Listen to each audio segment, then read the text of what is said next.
Well, certainly some of the specific examples we give related to donations, $500,000 in donations and sponsorships, some of which can be tracked back to their mission, but many of which can't. Paying for personal parties, some of these compensation packages. You know, when you are responsible to individuals whose delivery of this service is critical to their lives, you have to be sure that every dollar you're spending is being watched carefully, because ultimately that impacts how much people are paying in their rates. So certainly those discretionary expenditures were we believe unnecessary and excessive, dealing with parties and donations and so forth. We think that the compensation packages in some cases were excessive. We mentioned they spent $10 million on a retirement buyout.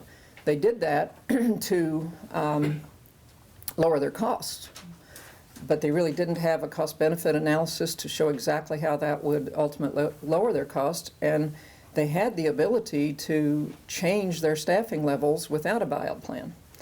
So, you know, those are the types of things in this audit we point out. The legal services contract is another area where there was no competitive process, and we point out that we don't think that contract is tight enough, nor does the internal legal director have enough authority to really monitor the spending and the billing that's coming from that contract. There's not enough, that individual doesn't have enough teeth to really control the spending of the legal services contract.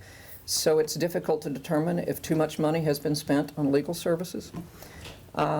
We believe that the fees paid on investment services, in addition to the conflict we point out on investment services between an advisor and a management firm, we believe that the fees are higher than the norm for the investment advice that's being given.